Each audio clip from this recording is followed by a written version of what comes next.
নমস্কার। আজকে আপনাদের জন্য নিয়ে এসেছি জিরে দিয়ে ঢ্যাঁড়স আলুর রেসিপি।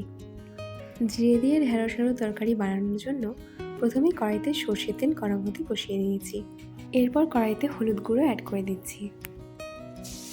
এবারে এক এক করে ভেন্ডিগুলোকে ছেড়ে দিচ্ছি কড়াইতে।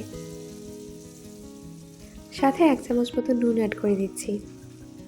এবারে ঢ্যাঁড়সটাকে ভালোভাবে নাড়াচাড়া করে ঢাকা দিয়ে দেব।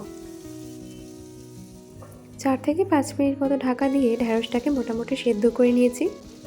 এবারে গ্যাসের ফ্লেমটাকে বাড়িয়ে 2 মিনিট মতো নাড়াচাড়া করে ভেজে ঢ্যাঁড়সটাকে একটা পাত্রে তুলে নিচ্ছি।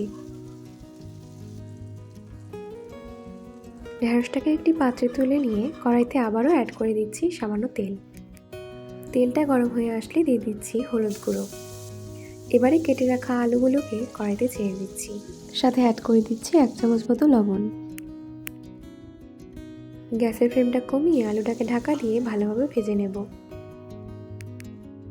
3 মিনিট মতো পরে ঢাকা খুলে নেড়েচেড়ে আলুটাকে ভেজে নিচ্ছি। আলুটাকে এখন মোটামুটি 70% মতো সেদ্ধ করে তুলে নিচ্ছি।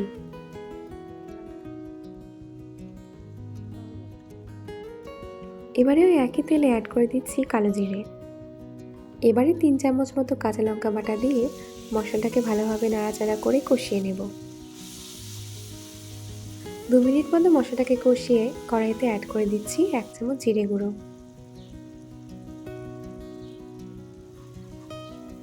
এবারে শুকনো মশলাটাকে ভালোভাবে নাড়াচাড়া করে কষিয়ে নেব। মশলা যাতে নিচে না লেগে যায় তাই সামান্য পরিমাণে জল অ্যাড করে দিচ্ছি, কিন্তু জলের পরিমাণটা যাতে একেবারে কম হয়। এভাবে 2 থেকে 3 মিনিট মতো মশলাটাকে ভালোভাবে নাড়াচাড়া করে কষিয়ে নিয়েছি। এখন আগে থেকে ভেজে রাখা ঢ্যাঁড়স আর আলুগুলোকে কড়াইতে ছেড়ে দিচ্ছি। মশলার সাথে ঢ্যাঁড়স আলুগুলোকে ভালোভাবে নেড়ে চেড়ে মিশিয়ে নেব।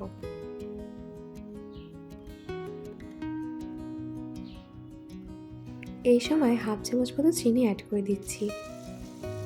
চিনিটাকেও সব কিছুর সাথে ভালোভাবে মিশিয়ে নেব।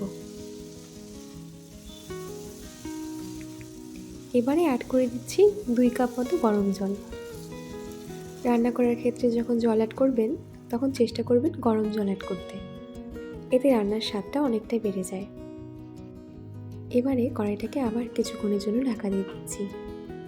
4 থেকে 5 মিনিট মতো পরে ঢাকা খুলে ঝোলে নুন অ্যাড করে দিচ্ছি। আপনারা আপনাদের স্বাদ অনুযায়ী নুন অ্যাড করবেন।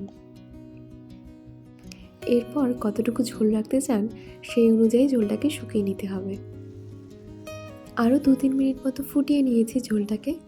ঝোলটা মোটামুটি শুকিয়ে এসেছে। এখন গ্যাসের ফ্লেম বন্ধ করে দিচ্ছি। প্রথম পাতে কিন্তু এই রেসিপিটা আপনারা সার্ভ করতে পারেন।